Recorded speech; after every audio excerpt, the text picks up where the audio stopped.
Ya, Assalamualaikum warahmatullahi wabarakatuh. Kembali lagi ke pertemuan ke-7 ya. Pertemuan ke-7 kita masuk dalam materi kriminologi hukum pidana ya. Nah, kriminologi hukum pidana ini akan kita lihat pengertiannya ya. Di sini ada pengertian dari kriminologi. Yang pertama itu Mulyatno menyatakan adalah ilmu tentang kejahatan ya. Karena memang hukum pidana itu tidak terlepas dari hukum tentang kriminolog ya. Jadi kriminolog itu dikatakan Mulyatno tentang kejahatan ya. Kanter dan Sianturi itu menyatakan kriminologi itu mempelajari sebab-sebab timbulnya suatu kejahatan dan keadaan-keadaan yang pada umumnya turut mempengaruhinya. Ya, jadi sebab-sebab yang timbulnya suatu kejahatan itu apa dan keadaan-keadaan yang pada umumnya mempengaruhinya. Apa sih yang menyebabkan kejahatan itu ada? Ya, keadaan-keadaan yang seperti apa yang umumnya mempengaruhinya? Ya, kenapa dia terpengaruh? Serta mempelajari juga cara memberantasnya, bagaimana menyelesaikannya. Nah, kriminologi ini mengartikan kejahatan sebagai gejala dalam masyarakat yang tidak pantas dan belum terikat pada ketentuan yang telah tertulis. Nah, gejala-gejala inilah yang harus diselesaikan sebenarnya ya. Sutherland dan Cressy juga menjelaskan kriminologi itu adalah himpunan pengetahuan mengenai kejahatan sebagai gejala masyarakat. Jadi dihimpun apa saja sih kejahatan itu yang ada pada gejala masyarakat. Nah, ya, himpunan dikatakannya. Nah, ini ada perbedaan kriminologi dan hukum pidana ya. Kriminologi dan hukum pidana ini dilihat dari perbedaan objeknya.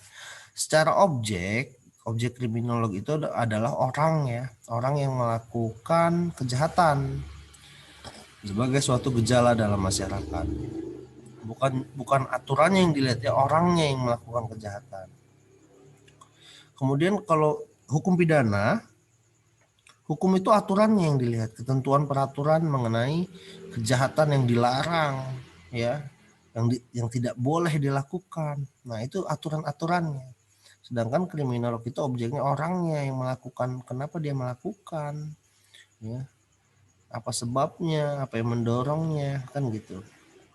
Kemudian perbedaan secara tugas ya, kalau kriminolog itu tugasnya mencari dan menentukan sebab-sebab dari kejahatan. Nah, dia mencari kenapa sih kejahatan itu bisa ada. Nah, ya, dan kita juga melihat cara pemberantasannya seperti apa sih. Nah, kriminologi itu melihat tugas untuk menyelesaikan dan mencari masalah-masalahnya. Sedangkan kalau hukum pidana menjelaskan hukumnya, mengkaji normanya, ya, bagaimana aturan itu dilaksanakan, bagaimana menghukum dan menerapkan pelaku kejahatan. Nah, artinya berbeda ya tugasnya saja. Satu melihat di orangnya karena kesalahan, satu bagaimana menghukumnya. Tujuan tujuan ilmu kriminologi ini mengamankan masyarakat dari penjahat. Jadi dengan adanya ilmu ini bagaimana mencegah dan memberantasnya dari kejahatan. Kemudian kalau hukum pidana itu tujuannya untuk memahami objek dari aturan hukum pidananya agar orang sadar ada aturan yang dilarang kalau dalam hukum pidana. Sedangkan tujuan dari ilmu kriminolog ya, itu untuk melihat eh, dengan spesifik psikologinya, keadaannya agar dapat mengamankan masyarakat ya. Jadi memang kriminolog itu ilmu tentang kejahatan, mempelajari seluk-beluk kejahatan, tapi tidak menghukumnya ya. Sedangkan hukum pidana itu dia melihat dari bagaimana menghukum si penjahat-penjahat atas dasar dari kriminologi itu. Nah, beberapa sarjana memasukkan kriminolog sebagai pendukung ya, ilmu pengetahuan hukum pidana. Simon van Hamel menyatakan bahwa menyelesaikan suatu perkara pidana yang berlaku, mengkonstruksikan apa yang dimaksud, serta mensistematiskan Akan tetapi perlu diselidiki juga penyebab dari pidana itu, terutama mengenai pribadi si pelaku.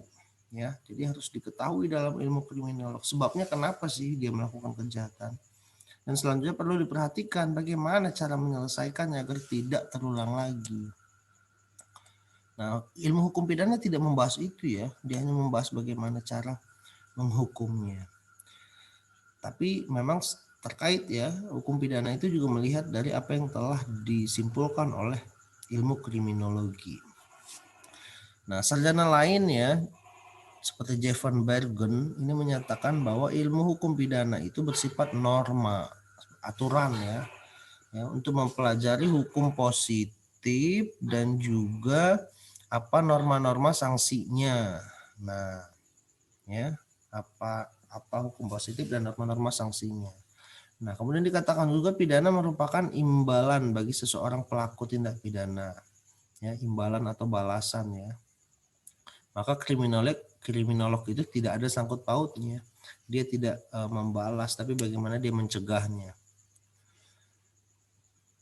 Kemudian metode hukum pidana itu deduktif ya, atau ketentuan hukum pidana sudah ada lalu berdasarkan pada hal tersebut akan dinilai apakah suatu tindakan itu termasuk tindak pidana.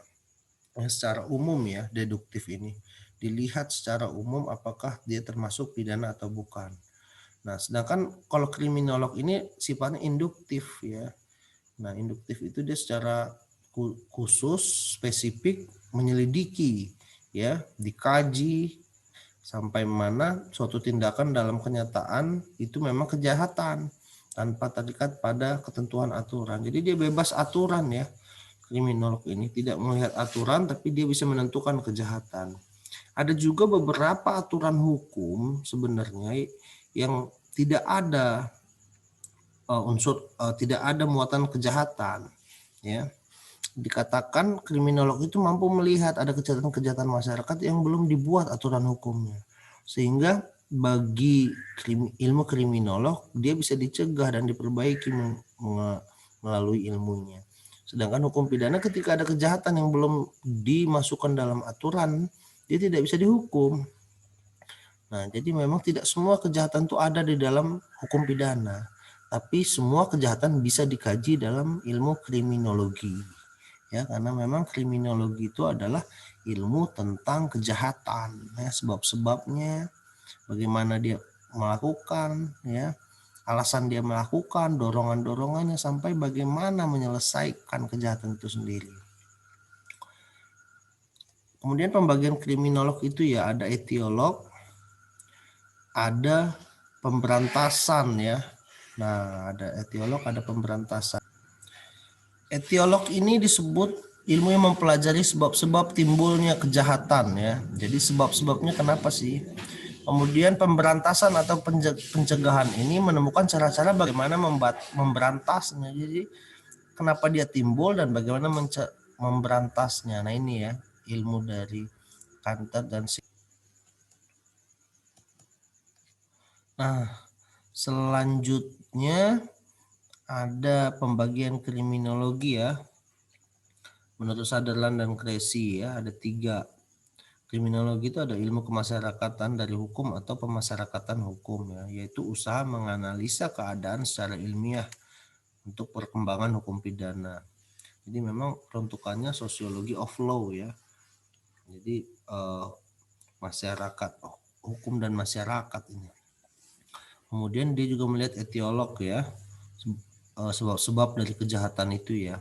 Kemudian pemberantasannya juga dia lihat, control of crime. Tapi dia menambahkan di sini ada sosiologi of law ya, ilmu masyarakat dari hukum atau pemasyarakatan hukum. Karena memang hukum pidana itu kejahatannya ada dalam masyarakat itu sendiri.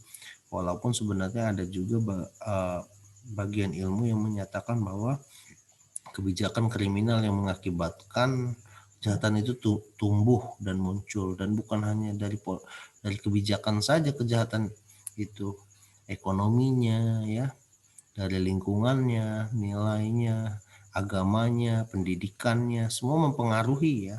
Bahkan keputusan pemerintah saja bisa mempengaruhi kejahatan itu sendiri. Apabila salah memberikan kebijakan pemerintah, maka masyarakat juga bisa menjadi anarki, dan masyarakat apabila semakin sulit hidupnya, dia juga akan menjadi seorang penjahat apabila masyarakat tidak sejahtera. Nah, ini ya, ada pengamalan terkait dengan kriminolog. Kemudian ada juga Lombroso ya, yang menyatakan bahwa melihat kriminolog itu dari nilai-nilai fisik ya, nilai fisik, nilai biologinya ya, dari kelahirannya, bibitnya ya, bentuk wajahnya, sampai dengan genetikanya ya. Nah, ada yang meneliti seperti demikian. Kemudian ini di negara-negara Anglo-Saxon ya, kriminologi itu dibagi menjadi 3. Ada kriminal biologi, sosiologi, dan police. Kalau biologi ini menyelidiki dalam diri orang itu sendiri sebab-sebab perbuatan baik jasmani maupun rohani. Nah, ini seperti yang dikatakan Lombroso ya. Dilihat dari fisiknya ya, kejiwaannya ya, genetikanya. Kemudian secara sosiologi ia mencari sebab-sebab kejahatan itu dari lingkungannya, di mana penjahat itu berada, lingkungannya itu yang mempengaruhi ya pasti. Kemudian dilihat dari kebijakannya, tindakan apa yang sekiranya harus dijalankan agar orang lain itu tidak berbuat demikian. Nah, ada kebijakan-kebijakan yang harus tepat agar masyarakat sejahtera dan tidak melakukan kejahatan. Nah, itu pembagiannya ya. Demikian materi terkait dengan kriminolog sebagai alat bantu hukum pidana untuk menentukan hukum pidana itu sendiri. Nah, mungkin itu saja kawan-kawan. Terima kasih. Kita lanjut lagi materi selanjutnya. Untuk kriminologi ada materi khusus terkait dengan kriminologi, teori tentang Lombroso, tentang Bonger, nilai-nilai kriminologi ya. Nah, itu semua akan dibahas nanti untuk di materi khusus kriminologi. Terima kasih. Wassalamualaikum warahmatullahi wabarakatuh.